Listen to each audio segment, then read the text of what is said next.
Hi everyone, so we're going to make a start. So just a quick introduction. Hi everyone, my name is Martina. I'm a fourth year pharmacy student at Swansea University, and I sit on the BPSA executive team as the annual conference organizer. And just a bit about my role, so that essentially means that I'm in charge of planning the big um, flagship event of the association. I'm not joined by myself today. I'm joined with Shubi, who is another member of the executive team. Shubi, do you mind introducing yourself? Hi guys, my name is Shuvi. I am the IPSF officer and I am a foundation trainee currently. For information, IPSF means the International Federation of Pharmaceutical Students. Is kind of a mouthful, but yeah, that's essentially who I am. So I sit on the team with Martina. Hope you guys Thank have you, a good webinar today, by the way. Thank you, Shivi. So thank you guys for joining. This is the Black History Month webinar that we'll be holding as part of our Black History Month celebrations. And this webinar is centered around the theme for Black History Month 2024, which is Reclaiming Narratives. Hence why our title is Reclaiming the Narratives of Black Pharmacists, Past, Present, and Future. And in this webinar, we will be exploring the different perspectives of Black pharmacists from different walks of lives and drawing on their experiences, highlighting their achievements and acknowledging their great work. So before we get into and delve into the great set of speakers that we have today, just wanted to provide a bit of background into the Reclaiming Narratives theme. So just gonna, one moment.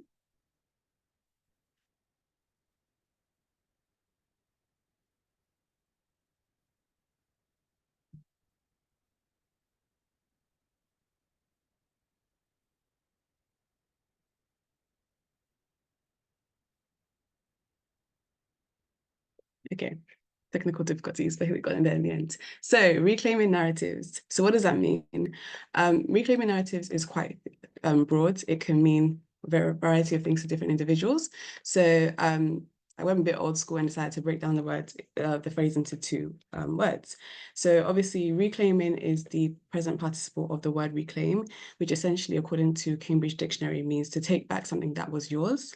And when you look at the word narrative, it essentially is a story or description of a series of events. So when you put that together, essentially the reclaiming narrative theme is about, or it can be defined as, to take back, it can be defined as a story or a description of a series of events that you can take back.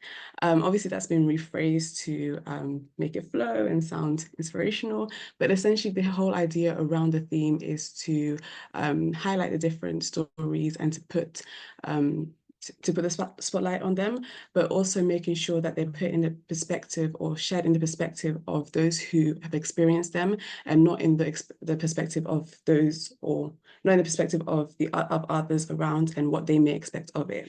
So the Black History Month UK organization, when defining this theme, they brought out 3 points that basically encompass the theme. So the 3 points that they brought out were: 1, reclaiming narratives is an invitation to all. 2, it's all about empowering the next generation. And 3, it's all about making a difference. So what do these different points mean? So 1, invitation to all. Essentially, reclaiming narratives is an invitation to the entire Black community to share their stories, whether old or young, traditional or non-traditional stories, known or unknown stories, just to share them and put a spotlight onto them. It's also a wider invitation to all communities, whether Black or non-Black, to not just, be in the room when these stories are being told, but also to listen to them and to learn from them. And so essentially that's what the Reclaiming Narratives theme means in the context of invitation. In terms of empowering the next generation, we hear all the time about how it's important that the next generation are educated on the stories or educated on the experiences of those who came before them, because that's how they learn, that's how they grow. And essentially it's the same through this theme, it's the same through Black History Month celebrations as well.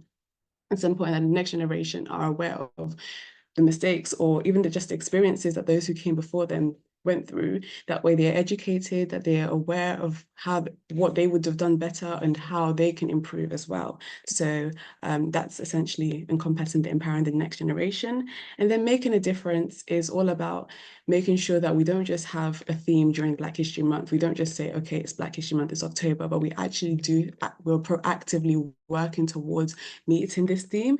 And so an example of this is this webinar. An example of this is some certain events that the BPSA are currently planning towards and doing, which we will talk about at the end. So, and for you guys in particular, joining events like this and educating yourself on the matter, that's making a difference, and sharing events like this with others too. So that's the reclaiming narratives meaning in a nutshell. So before we start, just wanted to say we've got a lot of good speakers today. Guys, please do engage with them. Get ready because there's going to be a Q&A session. So prepare your questions and listen to what they've got to say. And I'm happy to introduce our first speaker, Miss Mercy Adeyemi, who's a dynamic clinical pharmacist working in community. So Mercy, the floor is on to you.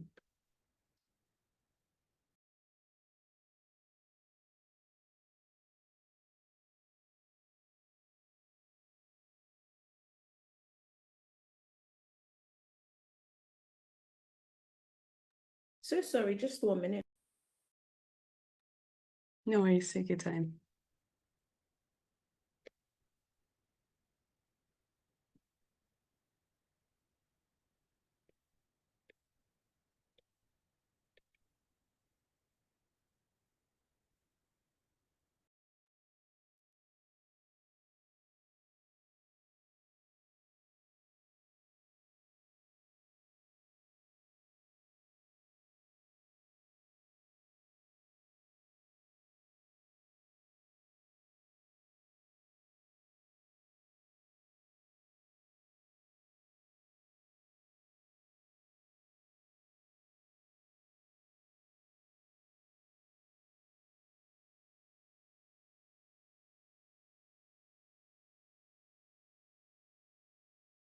So sorry, my laptop was just acting up a little bit.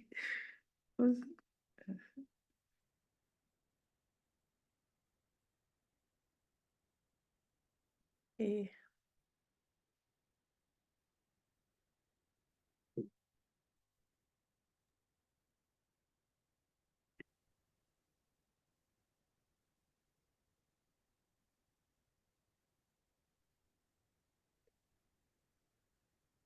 Hello, everyone. Can you see me? And can you hear me? Because I can't see myself. Sorry. Okay, I'm really sorry about that. I actually I wasn't really aware it was coming now because the schedule that I was sent it was later on. So forgive me for the delay. My name is Mercy, and I'm a clinical pharmacist. Yeah, I would like to describe myself as being dynamic. Do you mind just putting my slide on now? Thank you. Thanks a lot. Thank you so much. Firstly, I would like to thank Martina and Erica, Shubi, and the whole BPSA team for organizing such a wonderful event to enlighten, to inspire, to educate, to network. And thank you everyone who is part of the panelists and also the attendees. I hope you get one thing from this that can help you. As a church girl, the way we say in churches, I hope you're blessed. So so the next slide, please. Yeah. So what does this theme mean to me? Martina just elaborated a bit on what it means, to most people. I would just say, from a personal perspective, to me, and what's the theme? It means to me about reclaiming the narratives. It means to me light being shone on everyone's unique perspectives, their unique journeys, their unique stories. Hearing about other people's experiences, whether that be their success stories, as well as their struggles, and how they overcame those tough times. It's also about, to me, correcting false notions and false perspectives. So sometimes ignorance thrives. Well, ignorance is able to thrive when there is lack of knowledge about some things, and sometimes without people knowing things, false perspectives continue to thrive, narratives are thwarted, and that's why the theme of claiming the narratives is so powerful. So everyone can, share their story as raw and real as it is, and inspire and, encourage other people. So it's not also about Black history. It's also about the past, the present, as well as the future. So, about, empowering people at present right now, like people who are joining. I hope you're empowered and enlightened one way or the other, and also inspiring the next generation, empowering them, and encouraging them to aspire to be the best that they can be, despite whatever challenges were faced by Black people in the past or that we are presently facing, and also that reassurance that we are going to overcome. So it's a movement about acknowledging also and appreciating the contributions of Black individuals and showcasing their success stories. So do you mind just moving on to the next slide, please? Thank you so much. So a bit about myself. I skipped that around the first slide because I wanted it to come now. You all know my name, I hope, from the first slide. My name is Mercy, and so I'm a Black Nigerian. So I'm Nigerian, British, however you want to put it. My ethnicity is, so I'm an origin of Nigeria, because my parents are Nigerian. And I'm very proud about my country. I'm very proud about who we are as a people, how diverse we are, how great we are. And yeah, I'm also proud to be a Black woman. So yes, I was born in London, and I was raised in London too. And I went to Arc Globe Academy, which is a secondary school in Southeast London. This was a moment which our school was so proud about, because we had the president at the time, Barack Obama, come to visit us, and the current prime minister at that time, David Cameron. You can see in the bottom right photo, they were playing table tennis in our sports hall. And that was it was an iconic moment in our history of our school. And anyways, it was a school that I would say really helped me. I had amazing teachers that really believed in me and encouraged me when I actually told them that I actually want to go to this independent school I've heard about, which is in that bottom left corner. This school is called Christ Hospital, and it's a boarding school. It's away from home. It's in Horsham, West Sussex, and it's really diverse and multicultural. And I was just really inspired, and they were just they were so encouraging and helping me with interview prep, giving me resources like, prepare for the entry exam like this, like that, and things like that. And they were really supportive. And I actually got into this school, and it's a mixed co-ed, so it's a co-educational private boarding school, but however, it's truly a school like no other, as their motto says, because it provides the highest percentage of bursaries to like students from lower socioeconomic backgrounds, compared to any other boarding school or independent school in the United Kingdom. I think Eton College is second, but it's a large, gap in the percentage.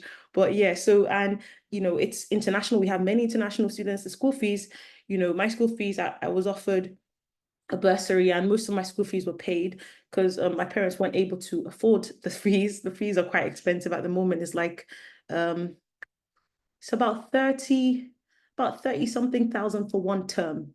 Yeah, for one term.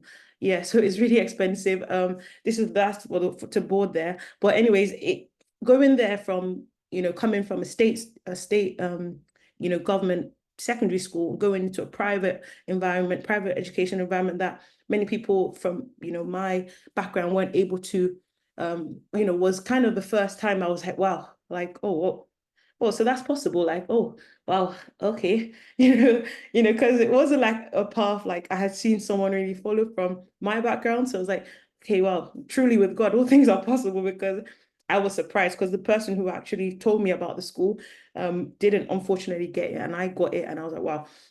But anyways, moving on, I then after that, I took a gap year, just because I wasn't really sure what I wanted to study and I didn't want to rush. So I took a gap year, and during that time, I got work experience. I, I rested, I caught up with, spent quality time with family and friends. I discovered more hobbies and interests, and yeah, so and I then discovered through an experience, I'll talk about, I think, my next slide, that I wanted to study pharmacy, but it wasn't something I had thought about during, like, when in year 12, when they're like, you guys have to apply for UCAS, to start writing your personal statements and stuff like that. I was like, I spoke to my tutor. I was like, I really don't know what I want to study, and I feel like I shouldn't apply this year. So, they were really supportive, and yeah, so I decided not to apply, and I enjoyed my gap year, and it was really, really it was really important for me to have that year, because I feel if I had gone and just done something under compulsion, maybe pressure from parents or tutors or other friends, I might have picked the wrong course. So can we go on to the next slide, please? Thank you. So on to my next slide, my journey to becoming a pharmacist. And by the way, please, if you have any questions, just, the slide is coming where you'll be able to ask questions. So please just kindly note them down. I'm just saying that so you don't forget. Yeah, so my journey to becoming a pharmacist, as I said, it wasn't something I knew I wanted to become during my time at Christ Hospital, which was where I did my A-levels at that private co-educational school in Horsham.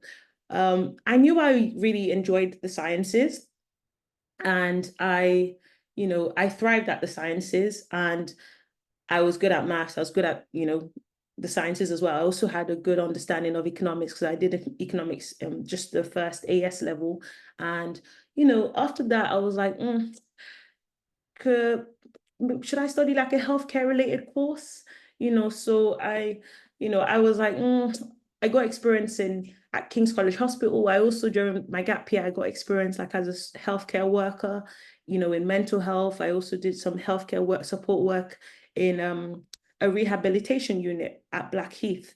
So I did a lot of like, I got a lot of experience that exposed me to different multidisciplinary teams, different healthcare professionals, and what their roles were, like occupational therapists, music therapists, what else? Pharmacists, nurses, and other amazing like members of the multidisciplinary team. But one that I would say I can't forget was the experience I had at King's College Hospital, which was in 2017, after I completed my A-levels. I went on LinkedIn, and I was just looking for some experience, because people were telling me, no, you can't really get into hospital experience unless like you're doing medicine, you're doing you're a medical student, I mean, you're already, blah, blah, blah, and things like that. And I heard many people saying things that were quite discouraging. And, I was like, let me just go bypass for what they're saying. Let me go on LinkedIn. And I managed to get in contact with someone. And she was actually on maternity leave. So she was a clinician at King's College Hospital. But she was like, she put me in contact with someone who was in her team. So she was in the hepatology department. And then, they were like, oh, so this guy, I think I can mention his name. His name is Dr. Vishal Patel. And he is an honorary consultant hepatologist at King's College Hospital. Very, very, very experienced, seasoned healthcare professional. And he's also very humble. So, and then after she linked me to him, he was like, oh, okay, that sounds fine. I told him that I'm really eager to get some experience in healthcare. I'm not really sure I want to study, and I just need some experience. And I'd really appreciate if you can just allow me to come, even if it's just for a week, just to get some exposure, and I would be privileged and honored to be under your supervision. And he accepted, and I was like, wow. And then he said you needed to just do some occupational health, just make sure all of these are clear and things like that. And then after I did that, I was there, not for 1 week, but for 4 weeks. And he made sure I got experience, it was like little mini rotations across different departments. I was at resus, I was at minors, majors, I was at endoscopy, I was able to see even their what's it called, ICUs, different, a variety of different settings. I was even in some meetings, MDT meetings, with CT scans being displayed, the radiologists explaining, and then, multidisciplinary teams just working together. And, and it was so invigorating, and I was super inspired. I was enlightened. And that was the time where I was exposed to the role of a clinical pharmacist. I did not know much about pharmacy. Like growing up in an African household, right from a young age, I don't know, maybe Africans and Asians can relate. Your parents are already praying, you're going to be a doctor, you're going to be an engineer, you're going to be a lawyer. Those are the three ones: doctor, engineer, lawyer. Those are the three ones that really stuck in. But pharmacist wasn't really one I was hearing much. And thank God, like most of my family and I were in good health, so we weren't really exposed to pharmacists in the hospital or pharmacists in the community. So I really didn't know much about what a pharmacist was, or what did they do, what is their role. I didn't really know. And that was why I was talking about, sometimes when you're ignorant about something, it's not a good thing, because that lack of knowledge can actually put you at a huge disadvantage. So it's really, and that's why I'm really applauding and encouraging everyone who is here today, the attendees. And thank you so much for making time out of your busy schedule to join this. And thank you again for the organizers for putting this together. So yeah, so I was exposed to the role of a clinical pharmacist. There was this amazing woman called Baba Lola. She was actually also a Nigerian pharmacist. And when I was on some wards, I just remember interactions with her and asking her questions. I also interacted with some other senior clinical pharmacists. And because the person I was with was also he was also a lecturer, King's College Hospital, it's a teaching hospital. And they have this person, he took me to, some of his teaching engagements. And I was exposed to, to rooms where they were talking about different posters. And it was just really enlightening and so insightful. I also got experience in the lab, which is, anyways, so it was a very comprehensive, amazing experience, 4 weeks that really changed my life and changed my perspectives. And then after that, as I said, at the beginning, as a church girl, I'm a woman of faith. I prayed about it, and I was just seeking God's direction. I didn't want to rush. I didn't want to make a mistake, because I feel like life is so short, and it's so important to be passionate about what you're doing and making sure like you're in the right place, doing the right thing and things like that, making the impact you desire. So thankfully, I prayed about it. I got some confirmations, and the experience itself was such a huge confirmation that I think this is what I want to do. I wasn't really sure what it was, but yeah. So after that period, I then applied to Cardiff University, and I also applied to University of East Anglia and other universities, and I got unconditional offers after the interview. So, and then I decided, I was led to go to Cardiff. And yeah, so after that, my experience at Cardiff University, I can't really go into all of the juicy parts of my experience, but all I did, I wasn't just like a geek, studying pharmacy. I did a lot of awesome things. And also throughout my my time at university, I've been involved in many leadership positions. But because of time, I don't really want to mention too much. But I was for example, at Globe Academy, my secondary school, I was deputy head girl, I was a prefect. At Christ Hospital, I was a peer mentor. I was involved in maintaining the chapel. I did other things. And also at Cardiff University, I was a residence life assistant. I was also part of the BPSA, like a representative for Cardiff University in our area.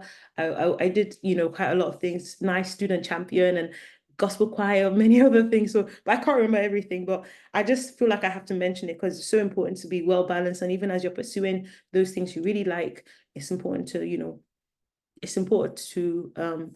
still go for things that make you balance and things you enjoy. Yeah, so I then went to study Cardiff University. Sorry, I went to study pharmacy at Cardiff University, and then I did all of those things besides my pharmacy course. I was also a pharmacy student mentor. Then during my third year, at the end, I had a placement at Well Pharmacy in London. And after the placement, I was offered a foundation year placement with them, which I accepted. Not because I wasn't really interested in hospital, but I would be honest, it was just really convenient. And I just felt even if I wanted to go into a hospital, when the time comes, I'll jump at it. So yeah, I was with them. And then after being there for 1 year, thank God I passed my GPHC exam. And I then went on to I moved to Swansea, and yeah, I stayed as a relief pharmacist for about a year. Yeah, so please can you go on to the next slide? Thank you so much. So for my current experience as a Black pharmacist, I think my time is running low now. Yeah, so I wouldn't really say I've experienced any form of discrimination. And I try to be polite, and I like interacting with people, both staff, patients, my managers, and I also just try to deliver, be diligent, and do my best. But I can't deny, I feel like, I was reading a post on LinkedIn about microaggressions, and things like that, and sometimes they're just underlying maybe little comments. And I saw something that RPS posted about microaggressions. Maybe someone might say like, your English is so good, or is that your hair? Can I touch your hair? Things like that, but I have to say, I could relate to some of those things, but luckily not a lot of those happened to me. I don't really feel like I never really saw my skin color as a barrier or anything. So I feel like I've always seen it as I don't feel disadvantaged in any way. I know that it's not that other people are not experiencing these things, but it hasn't been my case. And I just want to acknowledge that there are microaggressions, people making such comments and things like that. But personally, I've been fortunate and not really had those experiences with the teams I've worked with. Please, can you move to the next slide? Thank you. And so things that have helped me, before I just finish this slide, this is my last slide, but Martina, please, how long do I have left? Just because I think sorry? You can have 5 minutes. Okay, 5 minutes. All right. So things that have helped me on my journey. So as I said, I've spoken about a couple of times, faith. I'm a Christian, and this helps to keep me grounded. It's like an anchor for my soul. And it has helped also with my identity. I see myself as a masterpiece. I see myself I see myself as the salt of the earth.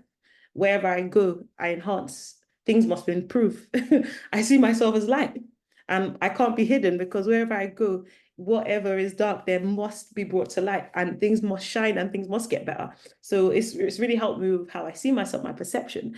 Also, there's, a glass ceiling mentality some people have. And, this is about maybe, certain heights, believing maybe you can only get to a certain height. And then when you get there, you're limited, or you remain stagnant and things. So sometimes I just ask myself, what glass ceiling? You don't really have to see a glass ceiling, but even if you do see a glass ceiling, just believe that you're going to shatter through it, and the sky is not even your limit. So I ask myself, what glass ceiling? So I just want to encourage anyone, maybe you're feeling, based on your background, you're feeling limited, or your skin color, or maybe because you don't really feel you have connections. It's so important, how you perceive yourself, because it has an impact on how you then will, deal with the situation, and even how you would embrace further opportunities. So try not to even see a glass ceiling, but even if you can't really see yourself, even if you can't really disregard the glass ceiling mentality, just believe that you're going to shatter it, yeah. And then, as I said, I've never really seen my skin color as a barrier or a disadvantage. And I always see myself as just like this jigsaw puzzle. I see myself as a missing piece. I see myself, because I think there's something called the imposter syndrome. I feel like as Black people, we shouldn't really see ourselves as imposters. I know a lot of pressures in the society want to make us feel that way, but we have to refuse it with strength and see ourselves as assets wherever we go. We are assets. There is so much strength in diversity. The world is a better place because I'm where I am, because you are where you are. You are an asset to your team. You're not inferior. You're also not, I don't see myself as being superior. I'm not saying I'm superior to a white person, or white people are more superior to me. I'm just saying, I'm an asset, and I'm definitely not inferior. And there's so much strength in diversity we should embrace. So make sure you see yourself as the missing jigsaw piece, an asset, that missing cog that helps everything function as it should, and not an imposter. My things that have also helped me is having a support network, having a supportive family, having supportive mentors, supportive friends, people that believe in you. And also, the last thing is work experience, as I mentioned, how important that was for me, for example, with the King's College Hospital placement. And I think I'm done. So thank you so much for listening to me. I hope you've learned one thing or the other. As as I would say in church, I hope you have been blessed.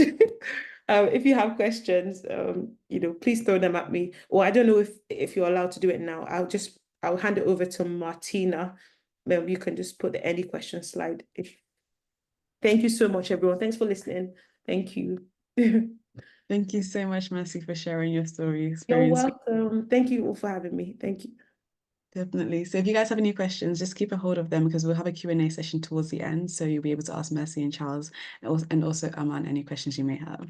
So with that, let's move on to our next speaker. So Mr. Charles Odiase is a consultant pharmacist in primary care and diabetes. So Mr. Charles, the floor is down to you. Thank you very much. I hope everyone can hear me properly. Everyone can hear me? Fantastic. I can see a nod. So I just want to thank the organizers for giving me the opportunity to speak today. Also want to thank the last speaker for sharing her experience. I think it's quite helpful to have different voices in the room. So at least you have enough richness within the room to pick your learnings and your experience for your future reflection and building your career. So we're turning for the delay. So I've been asked today to talk about my career progression, talk about my Reclaim My Own narrative, and trying to sort of recognize the month of the Black History Month as best as we can. So what I've tried to do today is just sort of summarize my whole life in pharmacy in a few slides. And as you can appreciate, it's quite difficult. So I will do my best to answer any more questions that you might have at the end of this. So as this has mentioned in the beginning, I'm Charles Odiase. I'm a consultant pharmacist in primary care and diabetes. I've held different roles throughout the years. I've always wanted to be a pharmacist. I guess that what makes me quite different from other people. While in college, I loved my chemistry. My sister's a doctor, so I knew I was never going to be a doctor. So pharmacy was always going to be what I wanted to do. So I did pharmacy. And fortunately for me, I was able to do 2 6-month placements in community and hospital, which sort of enriched me with the experience I needed to sort of decide where I wanted to start and finish my career. So basically, I think hold the thought in your mind that for me, where I am now is where I always wanted to be in my 3rd year pharm school. So where I am now is where I planned to be in 3rd year pharm school. And I think it's very important for you to hold on to that thought because you sort of need to start with the end in mind, and we'll talk about that as we go along. So if we just go to the next slide, please. So a couple of things I wanted to cover today was, as I earlier said, my pharmacy career, my progression, talk a bit more about competence and confidence, because these are 2 key things that are quite required, that I've required that throughout my career. Talk about the other senior roles I've held in my career in terms of the opportunities I've been able to seize during my career journey to sort of put myself out there to fight the cause of Blackness, to push for more Black support and try and represent the Black pharmacy population and also represent pharmacy as a profession in itself. I also give you a bit of insight into my experience working with the BPSA, and I've titled the last thing, the good, the bad, and ugly. And this is just trying to summarize the different things that you might face because, as I say, a career progression, a journey in life isn't always the ups. It's always it's also the down. It's a midway, so it's a wave. So you have to ride with the wave if you want to keep going forward. So it's always a wave. So that's why I've titled it that way. Next slide. So the first thing to talk about is about my experiences. And I think it's very, very important to always sit back and reflect on what do you need to get to where you want to get to. And I know it's often difficult to have an idea of where you want to get to when you're in pharma school. In my case, I looked around. At the time, the best going jobs at the time were teacher practitioners, where you had pharmacists that worked in hospital, community, but also worked in the university. And I found that quite interesting. But I always felt I wanted something that was a bit more, that had more autonomy, something that I could actually have for myself. So I was really planning my future in terms of how I would like to retire, how I would like to see myself in 50 years at the time in pharm school. And for that reason, I was able to sort of identify areas in my career that I felt I needed to build on, and observe others do. So when I qualified, during the time I qualified, a lot of my colleagues, my best friends from farm schools, all went to the community pharmacy because community pharmacy was the right thing to do. It paid you the most money. It was the best thing you could do at the time. And my university at the time was geared towards community pharmacy. But I chose to go to hospital because I felt that there was a need for me to acquire certain competences to improve my confidence. So this slide is all about trying to make you realize that you need to be able to identify what you need to progress. And you can only know how to progress by having an idea, not a finished product, but an idea of where you want to end up. Because without that, everything that happens throughout your career journey will be an accident. You will accidentally fall into things. And that is important for us Black pharmacists. And the reason for that is that we don't really have a lot of people within the pharmacy arena that are Black that we can look up to that are in high positions. And that because there are very few people that get to high positions. And often those people get there by accident. So for that reason, when it comes to mentoring Black pharmacists by Black pharmacists, it's quite difficult because then you tend to see the ceiling. So it's always important to ask yourself, where is the end? And work your way that way. So in the future, you can be mentors to other pharmacists that need someone to light the path for them to success. Okay, next slide.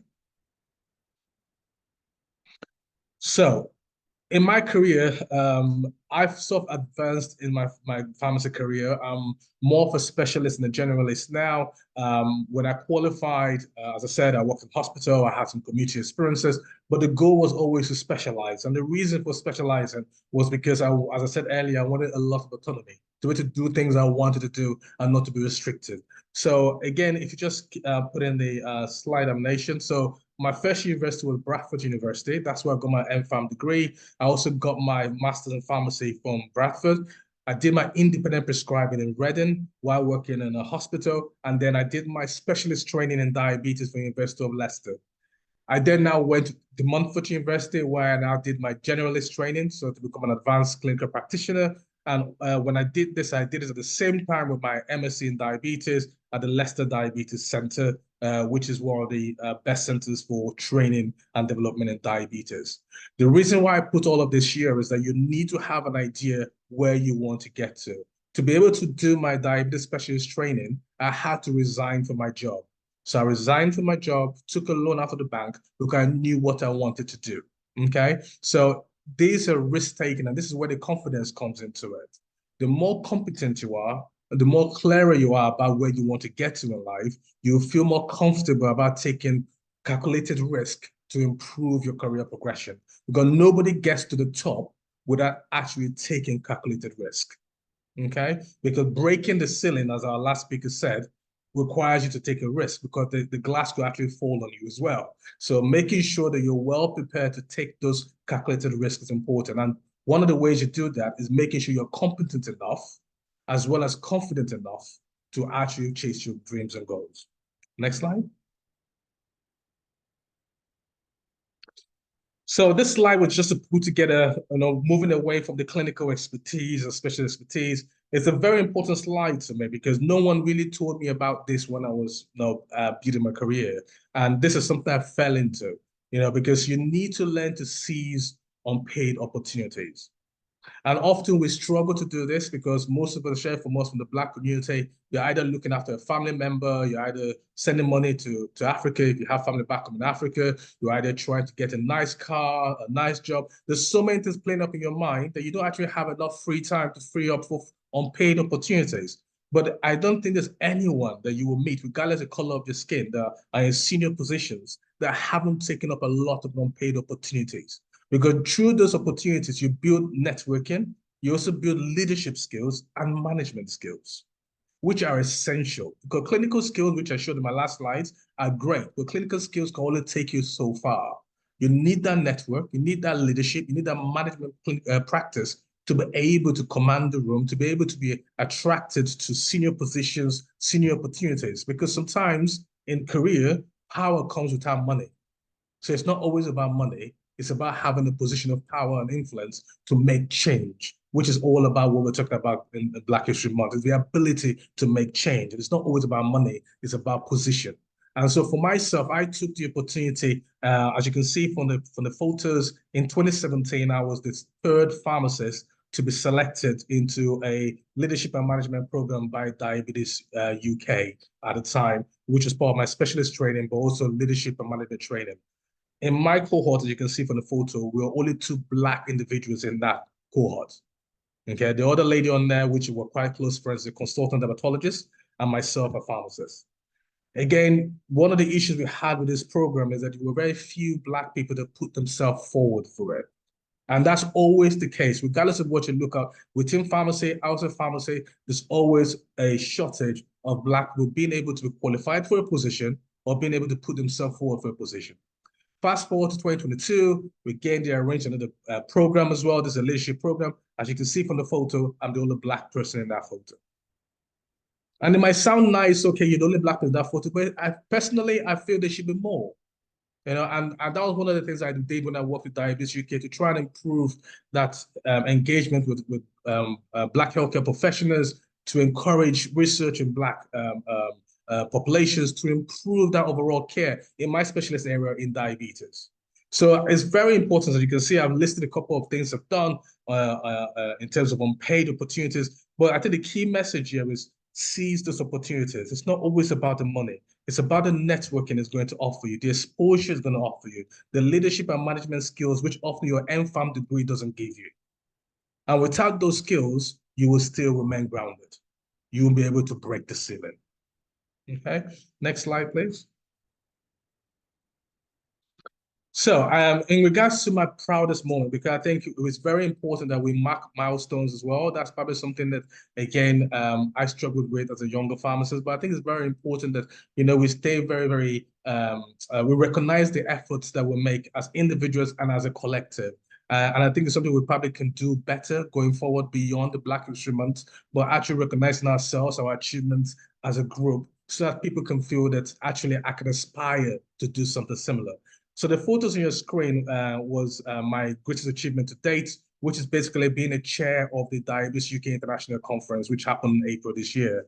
I was the first pharmacist to ever do it, and I was the first Black person to ever do it. So in the photos, you have the gentleman in the middle, who is the director for diabetes for England, and then the lady on your top, my top left, is the Chief Executive Officer for Diabetes UK Conference, and then the picture at the bottom was the opening plenary. And I think for me, it was a big challenge because I decided to wear African attire, my native Nigerian attire throughout conference, which was very scary because it's a statement you're trying to make in an international conference, which often you attend with suits and ties and so on and so forth. But it did make a big and lasting impression. And since then, the organization itself have also looked into how to improve representation from the Black heritage. And now they have a special PhD for only Black heritage applicants. And that's an achievement in itself because we need to improve that representation when it comes to research in diabetes among those from the Black background. Next slide, please. So in terms of my GPSA role, I've put some lessons together. And the reason why I've put this together is that I was always one of those individuals that was always not too trusting of the organizations that look after us. Because often when you look on Twitter, Facebook, you look on any stuff, everyone on there is white. So often you think, is there any point me trying? Can I change the narrative? And over years, I sort of refused to engage. But actually, it came to a point where I felt if you don't engage, then how do you want them to know what the problem is? And for that reason, I applied to join the GPSA team. So going around trying to accredit university courses, undergraduate courses, MPharm degrees, IP courses. And in my experience, I've actually been able to make an impact, even if it's so little. And that's why I've put the proverb on there about, you know, if you feel your small actions make no difference, then live with a mosquito, okay? And I think the aim of this is trying to remind ourselves that you don't have to make big impacts. You don't have to be the most senior person in the room. You can be that single person in the room with little power, but you have a voice. And the whole idea is to not hold your voice back, but to speak up. Not waiting for a flag, not waiting for a chair, but being able to speak up for what you believe in and speak up for others that are being either discriminated or people that you feel things can be changed to improve your experience as a pharmacist. So I've written, don't be afraid to be an advocate in the room. Speaking up can be awkward. I can tell you that because in every room I am in, I'm always a Black person in the room, the only Black person in the room, and that can be uncomfortable. But you get used to it because you remember the reason why you're doing it. Most importantly, pick your battles. I know myself, often at the beginning, being an advocate, you pitch yourself on every battlefield. By the end of the day, you need to have allies, you need to network, so you need to pick your battles very well. And you always need to remember representation matters. So try not to allow your silence kill representation. There's a reason why you are in the room. Use it. Next slide. So this slide, as I said at the beginning of the presentation, is just to pull certain experiences together because, like I said, our progressions in our career is like a wave. You know, you have the up, you have the down, you have the middle ground, and so on. And to be honest, I've enjoyed my career so far in most part. As I said, I had a dream my third year farm school. I've worked on that plan. I've built on it. I've changed it. I've moved around a bit, but I had an idea of what I wanted to become. And so far, so good. I have been able to do that. I've been happy to represent Black pharmacists wherever I've gone to. I often use, there was a time in my early career, I used to go for every conference and I will make sure I put my hand up to ask a question. And the only reason I do that is so I can say I'm a pharmacist. Because when I go to the obesity conference, diabetes conference, cardiovascular conferences, there is no pharmacist in the room, or they're not raising their hands up. So I always made it a point to always go for these conferences, ask a question even if I know the answer, just so I can introduce myself as a pharmacist and watch people in the room open their mouth and have that jaw-dropped moment. So it's important that you see yourself as an ambassador for pharmacy, as an ambassador for your Black colleagues, and use that opportunity wherever room you are. Don't be shy, wherever room you are, to actually stand up, because one of the few opportunities we have to put ourselves forward. When it comes to the bad, the reality is that pharmacy is like any ecosystem. Pharmacy is like any societal system where you have council culture, you have barriers, ceilings, you have all of that, and they're quite very obvious if you pay attention to them. Personally, I've been aware of them, but based on similar to what the previous speaker has said, I don't ignore them. I'm aware of them, but I don't let them limit my willingness to do more. So my aim is to always break the ceiling. My aim is always to see myself beyond the barrier, but I'm not ignorant, or I'm not naive not to see the barriers there. And sometimes you step on toes, and in my career, I've stepped on multiple toes, and you get opportunity blockers. I've had people call me and tell me, oh, do you have a problem with this person or that person? Because, in the higher corridor of office, they're probably canceling you out from this meeting or that meeting. And it does happen. And I think the best thing for myself, the way I've handled that, is to make sure that I'm happy with what I've done. So as long as you are happy with yourself, new doors will open, just keep moving forward. When it comes to the ugly part of things, I have faced bullying. Even as a qualified pharmacist for multiple years, I've been bullied, I've been harassed. I've had Twitter threads about me. I've had publications about me. I've had anonymous reporting to the BPSA about me. They've all not come out to be anything. But what I'm trying to say is that there will always be attacks. So the idea of trying to tiptoe around your career or tiptoe around your life is not worth it. Because there will always be people that will have an issue with you. There will always be people that are trying to pull you back, but there will also be people that are cheering you on. So the aim of your career is to try and focus on those cheering you on, but don't be ignorant of the fact that, there are people out there and there are structures and systems that might impede your progression, but focus on moving forward. Next slide. So I have 5 take-home messages, which hopefully I can keep very brief and quick. How many minutes do I have left, please?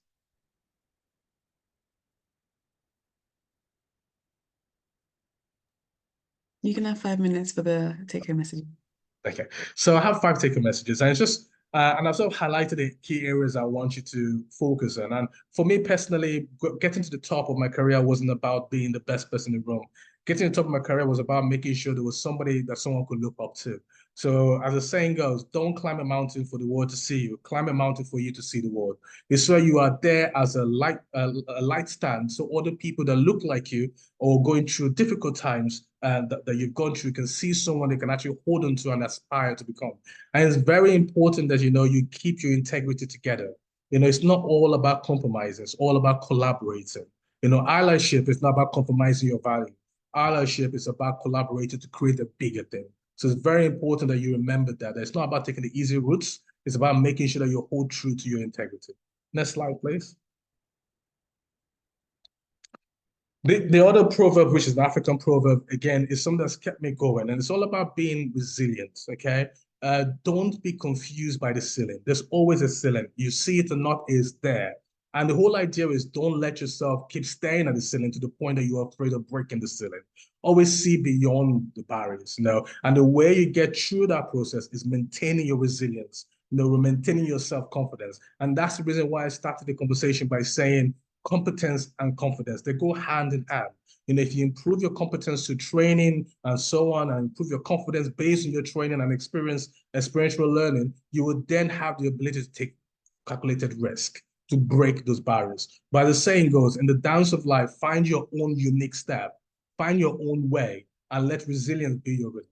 It's very important that you find your way, stick to it, and resilient through it all. Next slide, please. So this is about something I learned very late in my career, but after learning this lesson, I think I've moved a lot more faster than I was in the early days of my career. And it's being mindful of the fact that moving is in progress. So you always have to reflect and ask yourself, am I actually progressing? Everyone is moving. And if you remember your basic chemistry, when we talked about entropy and entropy, the degree of particle movements, you know, when you have ice, you know, liquid and gas, those are different levels of degree of molecular movement. And that's how life is. So movement isn't always progress. So you always need to reflect and check yourself and ask yourself, are you actually progressing in your career? Are you actually progressing where you are? Are you actually progressing in your skill set? Because it's very important you do that, because just moving around or just being in a place long enough and receiving good pay doesn't actually mean you're progressing. And if you need to progress, then you need to be sure that you're not afraid to get wet. And what does that proverb mean? When you try to break the ceiling, the glass is going to fall on you as well. Do not be afraid for hostility. Do not be afraid for the challenges that might come your way, trying to advocate or trying to break the ceiling. Just accept it as it comes along and then move on. Accept the fact that you will always have the good, the bad, and the ugly in your career. Don't let it limit you. Next slide. So this again is something that I think when I was actually starting my career, I didn't see a lot of it, and hopefully there's a lot of it now or coming through the pipeline. And it's opportunities. I know someone talked about placement. I know when I was in university, I went to every pharmacy in the whole area where I did my degree, and they all said no.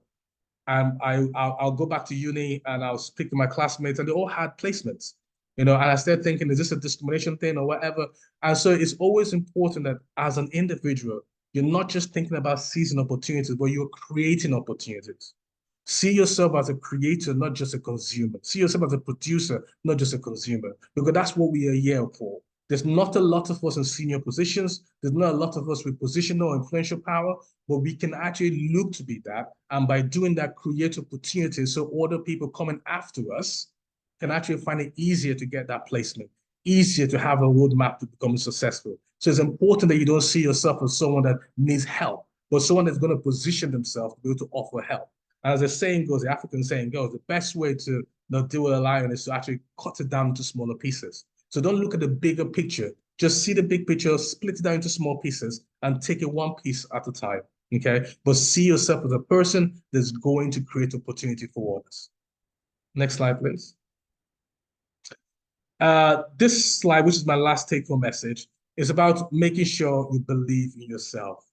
Because a lot of people will write you off. I experienced it myself. A lot of people will doubt your competence, your confidence, and that's why you have to be clear in your mind about what you need to do to build that confidence and build that competence. But you need to believe in yourself first. You need to be able to take that step and stay ahead of everyone else. You know, it's very important that you're thinking about your self-belief and your confidence. Not so high that you're ignorant and you can't be taught. Remain teachable, but you need to believe in yourself. And I guess, as the saying goes, if you want to go fast, you go alone. If you want to go far, you go together.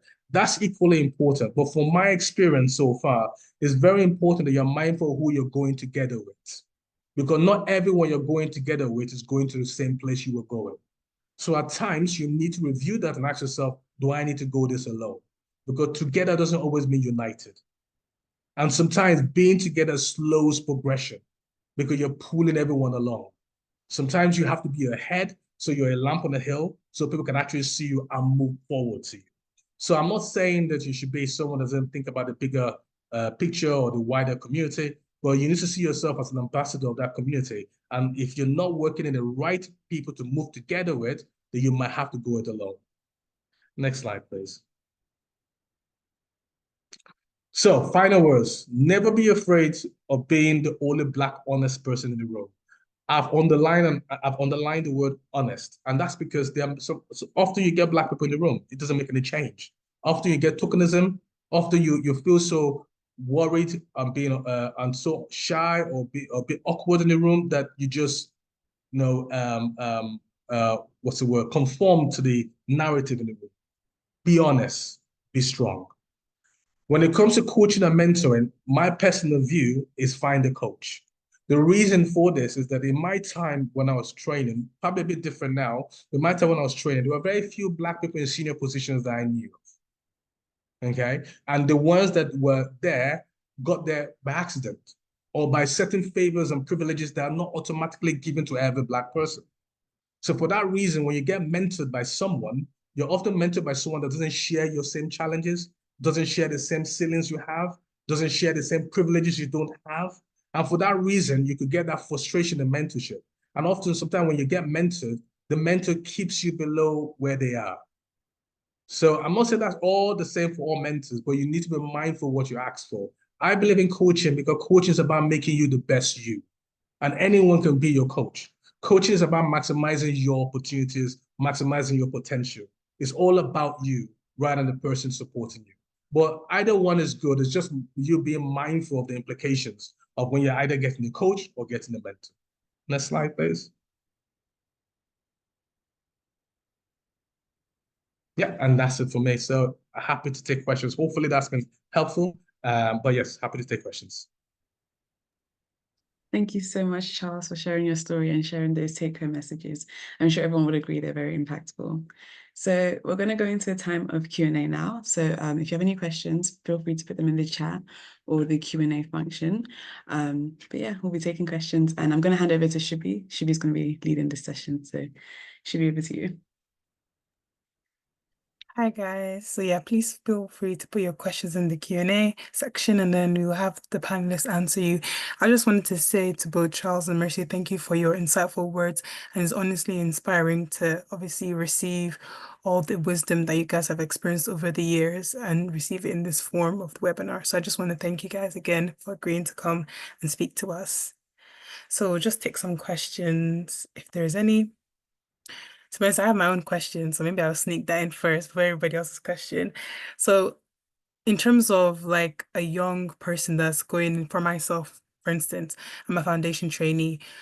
So my question is basically, when I'm now going into newly qualified, what would you recommend in terms of how to grow confidence in being a newly qualified pharmacist, especially as a Black pharmacist?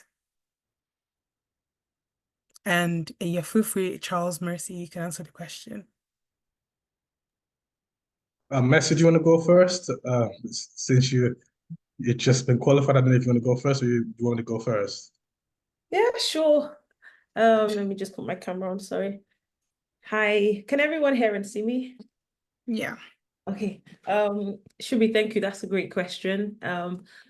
Building confidence. So first of all, know your stuff, those things that you're expected to know, you know what I mean by know your stuff. Like, for example, the GPHC, tests us during our foundation year, our designated supervisor will have to assess us against certain criteria, to prove that, we meet the level of competence that's required for, a good pharmacist, so, make sure that because I feel like there is a confidence that comes with knowing that I meet the standard.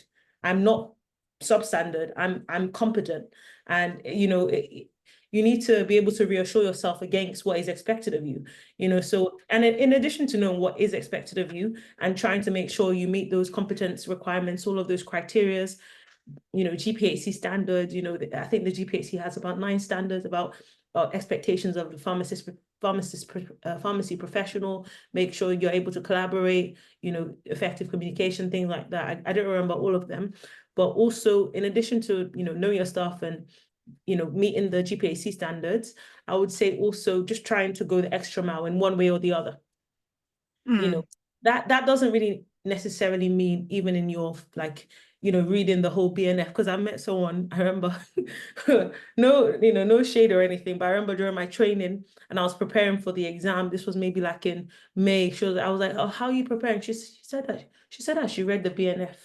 I feel like it's, there's nothing wrong with reading the BNF, but the exam is also about being strategic, knowing what you're expected to know and making sure you meet the skills, because you can read a whole BNF, but you don't have certain skills. So, so making sure that you have the skills, keep on developing your skills. And also there is a confidence that comes from being reassured that I'm just so newly qualified, just as long as I'm teachable and I have that passion to keep on growing and develop. Don't be like, I've arrived.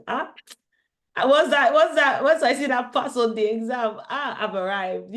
I've arrived. Sorry for you, people who are not like African, Nigerian. It's like a slang that, I've reached the peak. I'm at the top. I've arrived. My shoulders are up. So just remember, just humble yourself. No, yes, thank God I've reached this milestone. This is only the beginning of lifelong learning, and keep on learning, keep on being willing to learn, and your confidence will continue to grow from interactions with patients, from consultations, from feedback you will receive from patients, feedback you receive from your line managers, and even your colleagues and other people. And even when that feedback doesn't come, continue to encourage yourself, see the impact you're making, and yeah, I think that's what I would say.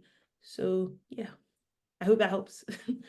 Yeah. Thank you so much, Mercy. Yeah, you've answered that question wonderfully, especially for foundation trainees that maybe in the call as well. I mean, in the webinar that are watching, I think we've taken a lot of your points down. I guess the only thing I add to that is I train pharmacists at the moment, so I'm a foundation year trainee tutor, and I've done that for a while. And what I always tell people is you need to really ask yourself right from the block, do you want to be a good pharmacist or do you want to be a knowledgeable pharmacist? They're two different things. There are a lot of knowledgeable pharmacists out there that you wouldn't want them to touch you. There are a lot of good pharmacists out there, because being a good pharmacist doesn't mean you know everything. It means you know how to get information. One of the gifts about being a pharmacist, and that's why I love pharmacists so much, is that we're problem solvers. We solve problems. It's a puzzle. If you enjoy puzzles, you will love pharmacy. And as long as you know how to generate resources, you know where to go to, that is better than actually having all the information in your head. One of my GP colleagues used to tell me that the registrar that she's worried about is a registrar that never knocks on her door, because she's been a GP for donkey years and she knocks on her colleague's door. Not because she's stupid, but sometimes you have to check just to make sure you're all thinking the same thing. So you don't want to get too knowledgeable, you want to be good. The other thing I always talk with, fail quickly. Fail very quick. Don't be afraid to fail. Get used to making mistakes. Get used to failing. I always tell people foundation year is the best year. When I did my previous training at the time, myself and my tutor used to make a joke. They said that was the best time for me to break a bottle of methadone because I'm not responsible for it. So the idea is that your foundation year is your year to make all your mistakes because you have supervision. Your placement year is a year to make all your mistakes. So it's not about being perfect. It's about actually failing quickly so you can learn from that. The most important thing is remain teachable. You can never know a lot. There's always something you can learn for everyone. So even in my positions, I still have study days, I still read, I still go on Twitter to learn, I'll still keep learning. Even my specialist area that I teach at the university on, I still keep learning. So make sure you have that teachable spirit. And as long as you remain teachable, as long as you embrace failing, you will grow. The only difference I'll say here between myself and Messi is that obviously when you're sitting the exam, there's a different mindset you have for the exam. Okay, so all I'm giving you is how you will practice as a pharmacist. For the exam, there is a structure you need to follow. Okay, and it's just making sure you have enough time to prep. Don't leave prep to the end. Just do what you need to do to pass the exam, because the exam is basically a box that you need to tick in itself. But those that I know a lot of people that came out with distinction in pharmacy that I would not employ, because they're not good pharmacists. They're knowledgeable pharmacists. They can quote me the textbooks, they can quote me everything, but they're not good enough. They don't have the confidence, they don't have the competence. So always remind yourself, do I want to be a good pharmacist or a knowledgeable pharmacist? And I'd rather you become a good pharmacist. Thank you so much, Charles. Yeah, honestly, amazing points there. And I wholeheartedly agree in terms of what obviously I'm doing now, that yeah, to be a good pharmacist, you do have to fail at the beginning to learn and always remain learning. Like I've observed many senior pharmacists in my hospital where they're still learning every single day. So thank you so much for your answer. I think we have some questions now. Okay, let's start off. So I have one question. So you said, so Agape has said, thank you both for your wisdom. Charles, love the point about honesty and tokenism, as it's not often mentioned. Can you share to combat this in a professional manner? Thank you. It's a tricky one because depending on which camp you sit in, everybody will have a different view. So people will have a view of we have to accept tokenism to get into the door and then make a change. Some people will accept that. Some people will disagree with that. My personal view is that the way you combat tokenism is to call it for what it is. It's being an advocate of, okay, what do we get out of this? What is the reason for this? And it's calling it out as it is. And again, it's about empowering people that are able to call it out, to keep calling it out. Because often when you call it out, those people are actually counseled, or you have a higher barrier still on their head and their careers. So it's trying to make sure that you are clear in your mind what you want. And I said in one of my slides, one of the take-home message, about not compromising but collaborating. Your integrity is very important. So it's trying to hold your Black senior pharmacists that are in positions to integrity, hold them to that. And the evidence of combating tokenism is that you end up collaborating. If you compromise, it's tokenism.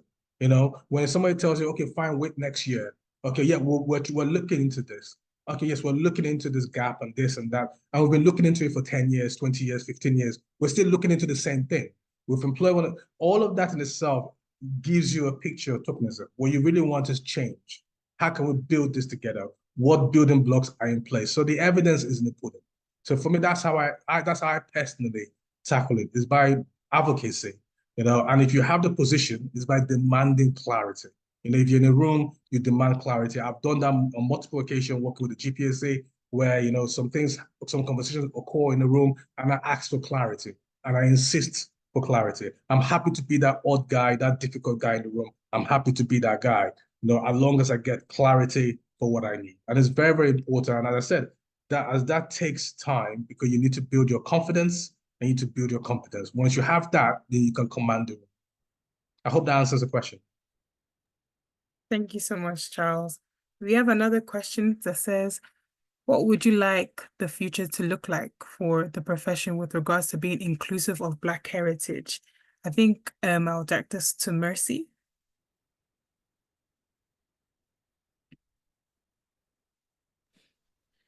So being inclusive of Black heritage within our profession. So I would say this would look for me, like I remember, this was an issue particularly in medicine, but some Black students were complaining that textbooks were not representing skin conditions on Black people, and how are Black people who then have these conditions are meant to be meant to be accurately diagnosed and then receive the treatment that they should. And that led to like an online resource being pulled, and people were, clinicians around the world were uploading photos of patients, of course with their consent, with certain conditions that needed to be in textbooks. So I'm hopeful that, I'm starting from this area, but I'm hopeful that in the future, because I feel like I'm starting from this aspect because education of pharmacists, that's like kind of their foundation. Before you can be a pharmacist, you need to be educated, and the quality of your education, not only for Black pharmacists, but I'm talking like all pharmacists, it's also it's heavily like determined by the resources you're using, what kind of textbooks are you using, what kind of lecturers you have. So it would be nice to see in pharmacy textbooks, and because medical textbooks, medicine textbooks, and things like that, more Black people represented. Black people being authors, Black people being patients shown in those textbooks that can help, because I've worked in community pharmacy, and we do see a lot of conditions where, doctors would have to diagnose, we have to do differential diagnosis. We have to triage patients, be like, okay, is this A&E? Is this the GP, or can we just give you something, over the counter to treat? And we need to be able to diagnose these conditions. So I want to see more Black people represented in textbooks, as I said, as patients within those textbooks, like these case studies. Also, I would love to see more Black authors, as Charles was speaking earlier. We love to see more Black people in research, Black people in education, also being lecturers. I went to Cardiff and I don't think I had a Black lecturer, unless, things have changed now. But just trying to think back, did I ever have a Black lecturer? No, not really. I didn't have a Black lecturer or teacher practitioner. It would be great to see Black people in education, teaching, and also, just continuing to inspire the next generation by also being in senior positions, within the NHS, within pharmaceutical industry, within community pharmacy, maybe Black people being superintendents, many more owning like chains of pharmacies and things like that. So wherever like success is at its peak, we would like to see Black people also attaining those, high levels of, high level positions, prestigious positions, so we can also have, the next generation can have Black role models, in those positions, and see that, because some people, like, they really need to see people there to know that it's possible. And it's very inspiring and encouraging. So so that's how I would answer the question. Thank you. Yeah.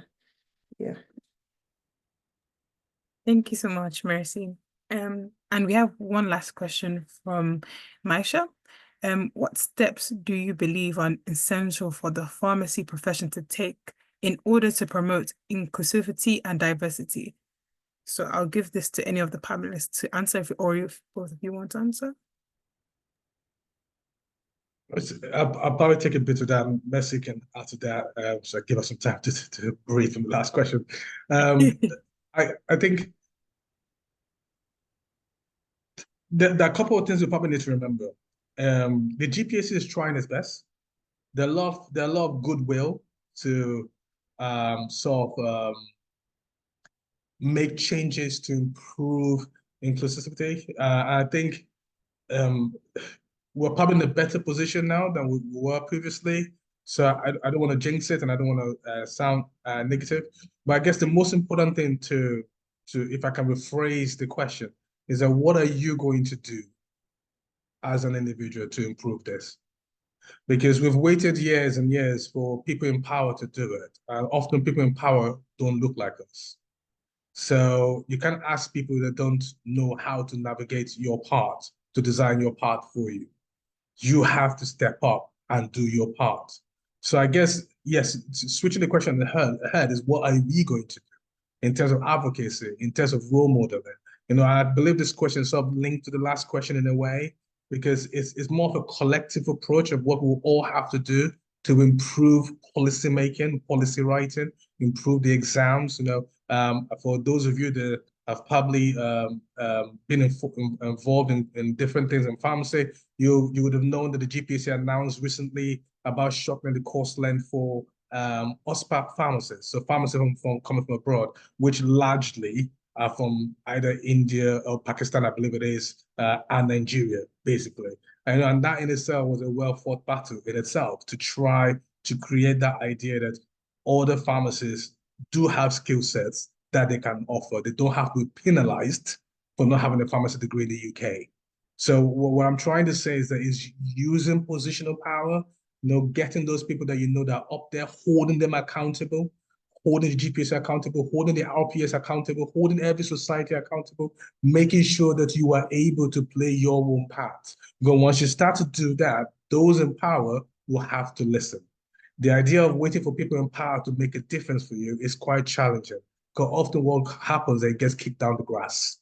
Next year. But if you stand up for it, then you can actually force change to happen now. I hope that answers the question. Thank you so much, Charles. And I want to thank you both for answering all those questions wonderfully and in the fullness that you could do. I think that our attendees have taken a lot in from what you've said, from the whole presentation and the questions that you answered. So I'm going to hand it back to Martina for our final section. Yeah, just for the interest of time, we're going to move on, but I've seen another question has come up. So if you have time at the end, we might be able to answer that. So hold on to that. We're going to move on to Amandeep from the RPS. She's going to talk about the steps currently being taken by the profession to towards inclusivity and diversity, which nicely links on to the previous question. So Amanda, the floor is yours. Brilliant. Thank you, Martina, and thank you for having me today. And I also just want to say thanks to Charles and Mercy. It's been really good hearing your experiences and reflections, and I'm hoping some of the work that we're doing will also address some of the questions that have been coming up in the panel about how we can improve inclusion and diversity. I'm conscious that we were meant to finish at 9, aren't we? So I'm going to try and skip through some of the slides and only talk about the key points. But if we can go to the next slide, please. Also, before I jump straight in, I should introduce myself. So for anyone that doesn't know me, my name's Aman, and I am a professional, I'm the head of professional belonging at the RPS, but I'm also a pharmacist. So I still currently work 1 day a week at Nottingham Hospital at Queen's, but I'm been looking after inclusion and diversity for the profession for the last 4 years. So, but my background is predominantly workforce development, so it kind of links in quite nicely. So yeah, sorry, I can move on to the next slide. So the main aim of the work that we do at the RPS is to really look at how we can challenge the status quo and look at how we can challenge the barriers that our people are experiencing in pharmacy. And a big piece of work that we've been doing is looking at racism within pharmacy and how we can encourage the pharmacy profession to, you know, become anti-racist. So from lots of interactions I've had with different pharmacists, and Charles shared some of his experience, but also with the report from the GPHC about fitness to practice cases and also the differential attainment gap for Black students, there is a lot of evidence that there is discrimination and racism within pharmacy, but also that there's a differential between the expectations and the experiences that Black pharmacists have. So we really wanted to do a piece of work which is inclusive of all different protected characteristics, but recognizing the fact that we need to focus on improving the quality of experience within pharmacy. And in order to do that, we wanted to set ourselves 3 key priorities, and they were to challenge inclusion and diversity barriers, to have more inclusive leadership, but also to celebrate the diversity within pharmacy. And we want to make sure that we're removing any barriers and aiming for that liberation, and really understanding the fact that the reality is that we all start from different positions. And so we want to make sure that we're creating a profession where there's equity and people, it's okay that people start from different positions, but how are we helping people to get to that same position as everyone else? So I'll move on to the next slide, please. So why is it important? And we've heard some of the reasons why already, so I'll touch on very quickly with the slides that we've got. So if I just have the next slide, so oh, we can move on to the next one. Kind of covered that already. So when we started this work about 3 or 4 years ago, we went to the profession and we asked if this is something that we should be talking about, and we had a unanimous yes. So you know, over 60% of the profession told us that we need to be thinking about inclusion and diversity, and that's because there's a really varied experience within the profession. We know that we're really diverse as a profession. We're 45% Black, Asian, minority ethnic. We are 62% women. The number of people with a disability, we haven't got a full accurate picture because people don't really declare their disability status, but we know that there is a lot of diversity, and we've not always been very good at celebrating it, and we've not recognized the barriers within which there are working in pharmacy. And so the survey kind of told us what we already knew, that there's a big barrier to working in pharmacy if you've got a disability. There's experience of racism and pregnancy and maternity status. So if you think that if 62% of your pharmacists are women, and then also 45% Black, Asian, minority ethnic, there's a big intersection there that women of color will fall into. So they're going to be experiencing double barriers. So we wanted to make sure that we're addressing that for the workforce. It's not all negative. People have said that the pharmacy profession is welcoming, and it is in general, but we just need to be better at making sure that we're removing those barriers, and also making sure there's representation across the senior leadership to make sure that we're being represented in the more senior roles, and our voices will be heard. So next slide, please. And actually, as you become more qualified and more confident in who you are, you definitely start expressing your authentic self. But we wanted to make sure that we're having that feeling right from the moment that you qualify or even enter the profession. So when you go into pharmacy school, and you're doing undergraduate placements and stuff like that. So we wanted to make sure that we're creating that sense of belonging right from the beginning. And the only way to do that is making sure that you've got visibility, role modeling, and you can't be what you can't see. So we want to make sure that we're having that representation across the board. Can I have the next slide, please? And so all of our work isn't just only on protected characteristics. So that's the main kind of thing because of the Equality Act, and that's the legal part of it. But what we wanted to do is make sure we're being inclusive in our approach as possible. And so we've also considered carers, people from a different socioeconomic background, because that will add on additional considerations. If you're in Scotland and in parts of Wales, there's an element of rurality where you will be working maybe in isolated areas and access to healthcare can be difficult. And then in Wales, the Welsh language, because they still have the Welsh language is still prominent. So we wanted to make sure we were considering everyone as much as possible. And then also within pharmacy in itself is really diverse. So we all come from different, we bring different experiences. We can work in lots of different sectors. And so we wanted to make sure that we were inclusive in our thinking, because in the past, there's been experiences of silo working. So community pharmacy and hospital pharmacy can be quite tribal. So we wanted to make sure that we're appreciating each other's experiences and also making sure we're inclusive of pharmacy technicians, because sometimes we can only focus on one registered profession. Next slide, please. So what does it actually look like for our profession? And I think some of these key things have already been mentioned. So particularly for the lack of diversity in senior leadership roles, and that's for Black, Asian, minority, ethnic pharmacists, but also women of colour as well. We know that there's been a whole thing about gender equality, but even that isn't always about having diverse representation within senior leadership roles. And so we want to make sure that women of colour are being given the fair opportunity within these roles as well. We know that there's a differential attainment gap and a degree awarding gap for Black students and foundation trainees. People aren't always comfortable in sharing their sexual orientation, and that cuts across. There's also an intersection element there from a cultural perspective, recognizing that in certain cultures, some people aren't allowed, I suppose, particularly like from the South Asian experience, being your sexual orientation or your gender identity can be a huge part of a stigma if you are identify as gay or gender non-binary. So there is the cultural element to consider there as well. Gender inequality, so women take on more of a caring burden, and like I said, if the proportion of women of color, that's going to be even higher for women of color to consider. We know there's overrepresentation of Black, Asian, minority ethnic groups in GPHC fitness to practice cases. So we know there's a lot more work there to be done, and people not feeling comfortable in disclosing their disability status because of the lack of support that they will get. But the lack of senior leadership representation and the lack of gender representation has resulted in gender and ethnicity pay gaps, which we also want to make sure we're narrowing within the profession. Next slide, please. So a lot of the work that we do also impacts our patients. I won't read the whole slide, but I suppose the key thing is for us that Black women are 4 times more likely to die in pregnancy.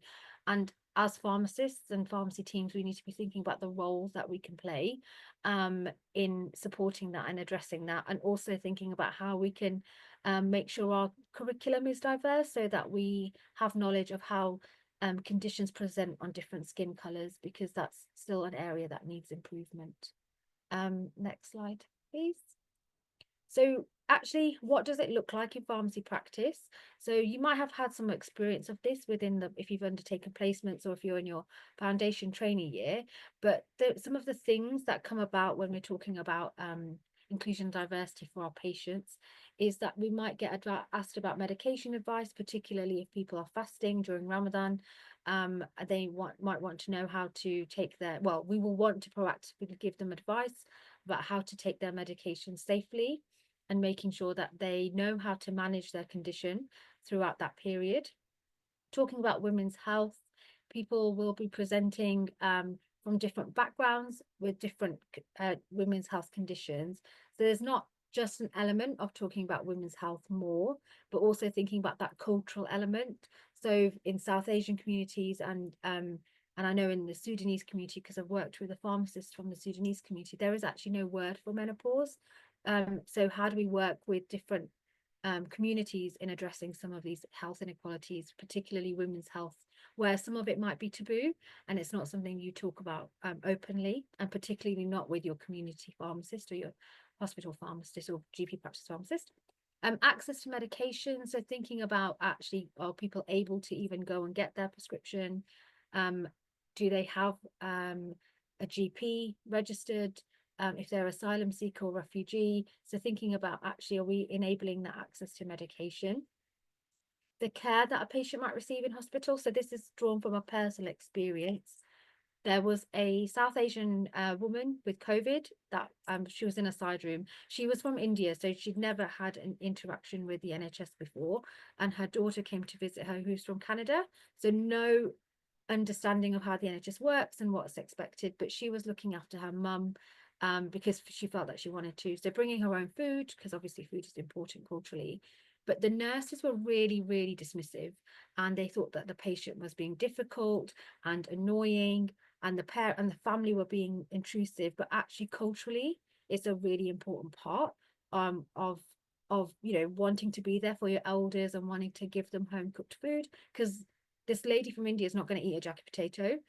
She's going to want her home food actually. And, if you want them to get better, how do we get them out? How do we support them in doing that? So it's also educating the staff around us in how do we make sure that's, we're enabling that. But I think for me, the big takeaway was the dismissiveness of the nursing staff, which was really disappointing. So we can support in educating other members of the multidisciplinary team. There's an element of understanding medication. So if there's language barriers, how do we help patients understand their medications? And also culturally, how they interact with their medications. Some conditions are quite taboo. Some people don't want to accept that they have a need for a medication, or just are in denial about the fact that they have the condition. So how do we better support those patients in receiving that care? And then particularly through COVID, that vaccine hesitancy, there was a big vaccine hesitancy, particularly within the South Asian community. And there had to be a lot of work done in translating that. So again, how do we help our patients get the care that they need? And it's thinking about the patients in a way that they're not hard to reach. They're absolutely easy to reach. We just need to make an effort to proactively reach out to these marginalized communities. Next slide, please, Martina. So what do we want to see for the profession? We want to see that gender equality is achieved, racial equality is achieved, but we really want to make sure that we're embedding this from an undergraduate perspective. So I'm really pleased to see that these conversations are happening with the BPSA and these webinars are being held, because that's the start of having that educational piece and, making sure that we're spreading that message. But we're also talking to universities about how we can start embedding some of this stuff, raising awareness, that visibility, having those role models. And I know I've been working with the BPSA on hosting a Black History Month event, but also having people like Mercy and Charles come and talk about things and making sure that they're profiled so they are being role models visible for other pharmacy students. And all of that will create that culture of belonging, and hopefully people will feel they're part of something, and want to thrive and can be their authentic self within that space. Next slide, please, Martina. Oh, you can skip this one to the next one. So what does that all look like? So the actual main ask for Martina to come and speak to me was thinking about how we have improved things for Black pharmacists and pharmacy professionals with the work that we've been doing. So we've been advocating and lobbying on behalf of the profession. So the RPS started, when they started this work in 2020, the GPHC didn't have an EDI strategy. And so, you know, we've been able to make sure that people are talking about this more often, and the importance of having that representation, and also making sure our own practices are in order. So looking at our boards, our assembly, and, you know, we have now got Tasse, who's the first Black woman chair of the National Pharmacy Board in England. And that's all taken the fact that we've had to be uncomfortable and scrutinize and say, actually, this isn't okay. And we're still yet to, you know, we've still got some things to do, but we've started and we're going to continue to do that. We've supported in addressing the attainment gap. We're chairing a working group across the profession in making sure that we're highlighting this and it's staying on the agenda. It's been known for the last 10 years and nothing's been done. So we want to make sure that this doesn't get dropped off again. We want to look at how we can embed I&D across the GPHC initial education training standards. And we've been working to start with some academics that looking at LGBTQ+ topics, and then we're going to launch that as a toolkit and then look at race and see how we can embed that. So we want to continue to start looking at how we can make it easier for university staff to bring these examples into their teaching. And then also working in collaboration. So none of this is possible without working collaboratively. So we've done a lot of work with the UK Black Pharmacists Association, Pharmacy Technicians of Colour, APT UK, BPSA, and other organisations to make sure that we're all, well, highlighting the issue if the issue isn't high enough on the agenda, but also making sure we're hearing the voices. So for example, the Black Pharmacist Voices, UK BPA, in making, you know, and having their experience and having their voice out there. We're just facilitating that to happen. So we want to make sure that the right people are saying the right people are in the room saying the things that need to be said. I think, Martina, if you skip to the next slide, so you can skip, I'll skip all of these because I'm conscious of time, but essentially you can share the slides so you can people can see it for themselves. But we've done a lot of work about creating an inclusive pledge so people can sign up to their commitment, and also it's a piece of revalidation.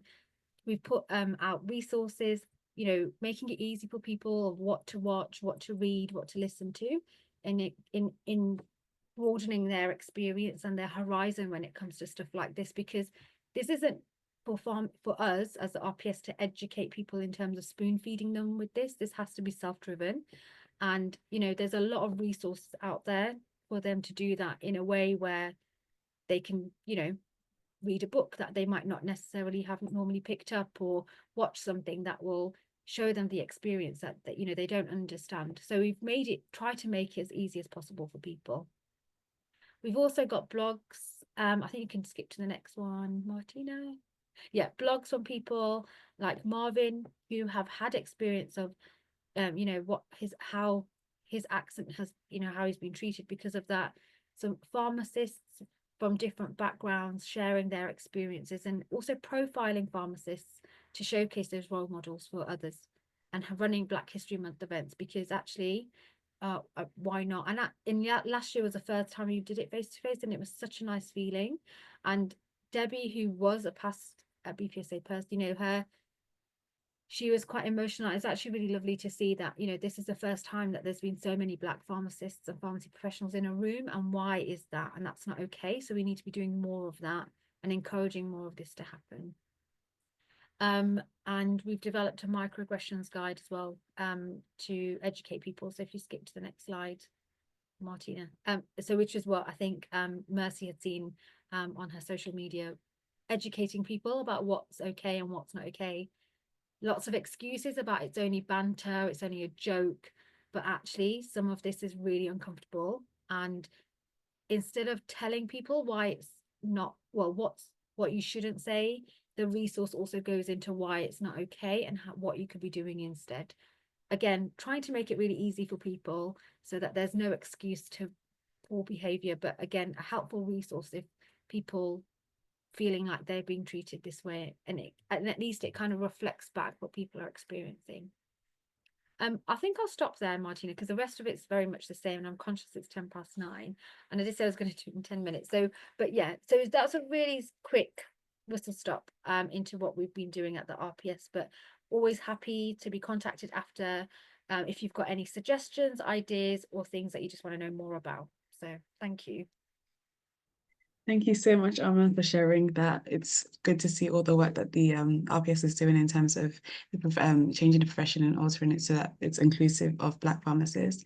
And I think one thing that's really nice to see is hearing the different experiences from both Mercy and Charles, and seeing how Mercy, who's newly qualified, is actually able to say that she hasn't really experienced much discrimination per se as a Black pharmacist. And it goes to show that the work that's being done isn't just being done in vain, but it's actually impactful. So thank you. So obviously we are running behind, so I'm just going to quickly go to this last slide. So before we go to the questions, so obviously we've mentioned that the BPSA is doing quite a bit for Black History Month, and we're not doing it alone. We are collaborating with the RPS as well. But I just wanted to put to the spotlight a couple of things that are going on. So first and foremost, there's the Black History Month essay competition that is currently open. It's titled Inequalities in Healthcare and Their Impact on Black Patients. So if there's any research or any topic that's of interest of you, feel free to research it and complete an essay and send it to our competitions coordinator, Erica. More information, I'll send all the links in the chat in a minute, but the deadline for that is Friday, the 8th of November. So the prizes are a £25 Tihara Smith gift voucher. So and a publication that can be like put on the BPSA website. So do get involved if that is something that's interest of you. Once again, that you don't have to be Black to get involved with that. That is something that anyone can educate themselves on and anyone can write. So do not feel like you're not Black, so you cannot get involved with this competition. It's open for all members.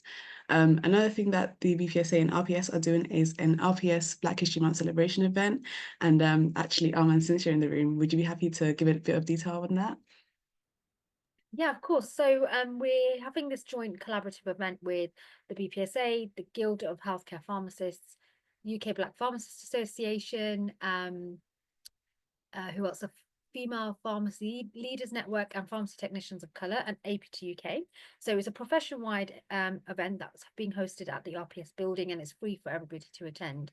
And the focus is reclaiming narrative. So we really wanted to showcase and highlight the positive work that has been undertaken by Black pharmacists and pharmacy technicians, as well as also showcasing early career pharmacists. So we're going to have Noni, who's the past president, speak about her experience, because you don't have to be an experienced pharmacist in terms of years to be a role model. So we really wanted to showcase leaders of the future as well. And there'll be a panel and there'll be food as well. So yeah, so it'll be really good to see you there if you can make it. You can also join online. So if you can't be there face to face, you can also join online as well. Thank you, Arman. And I put all the links in the chat. And Arman, if you don't mind as well, touching on the Reclaiming Narratives template that the RPS is doing. Yes, thank you for the reminder. So what we're doing to help showcase the talent of Black pharmacy professionals within pharmacy, we've got a template that we would love people to fill in, which talks about how their heritage has shaped them and how they're reclaiming the narrative for themselves. So we've been sharing the ones that we've received on our social media channels, but please, if you could fill one out and share and send it across to me, that'd be great. The more we can showcase individuals, the better, and it will encourage others to do the same as well. Thank you, Arman. And then lastly, there's the Black History Month conference that is in the works. It's going to be focused around sickle cell disease and it's titled In Our Blood. Those are the dates, provisional dates at the moment, and keep an eye out by scanning our link tree, the QR code, to get access to our link tree with our social media pages and all the different links that we have, so you can get involved as well with Black History Month and the BPSA beyond Black History Month too. So I know there were a couple of questions that we didn't touch. Are the presenters happy to stay on to answer the questions? Is that okay? Amazing, thank you. And so I'm going to pass it back over to Shibi, our chair for the Q&A. Shibi, if you're happy to answer those questions. Hey, I'm back again. So yeah, we do have 2 questions. And Arman, I just want to say thank you for your presentation, all the work that you do and the RPS do in terms of EDI. And I really appreciate you giving us some insight and us as students and obviously early careers. So it was wonderful. And I actually think this question would fit right perfectly for you to answer, which is, how do you think ethnic minorities can support each other by becoming more visible in the pharmacy field? Wow, that's a really good question. So I think there's a bit about allyship here, you know, and we need to make sure we're opening the doors for each other. And I think we've been doing that really well. We've demonstrated that well with some of the work that we've been doing collaboratively with the Black History Month events. Is if you know someone who, if you're in a room where there's an opportunity and you know someone who would be perfect for that, don't be shy in putting them forward and putting them in touch with the person that is asking. And helping each other kind of showcase each other, because that's the only way that we're gonna, as a group, be able to feed through the majority group that is white people. And so, you know, we have to back each other and make sure that we're always putting each other forward on each other's behalf. I know there's challenges, and you know, people have experienced racism between ethnic minority groups, and there's a piece of education around that too, that we need to make sure that we're acknowledging that it happens and addressing the fact that we need to be better at understanding each other's experiences, because I think sometimes there's an assumption that ethnic minority groups are all lumped into one big like category, and there's not an appreciation of what that diversity looks like for each group. So there's also a bit about learning about each other and understanding each other's culture and different cultural differences and expectations and what makes you you, which is a big part of this as well. So there's the education piece, but also putting each other forward and nominating each other in those spaces, and backing each other as well. Thank you so much, Amanda. Fantastic points that you raised there, especially about obviously putting each other forward, but then giving us each other confidence to go for those kind of roles. I have another question, which is, how can we start empowering each other as Black pharmacy professionals practically, and what does that look like? So I'll just open it up to any of the panelists actually to answer.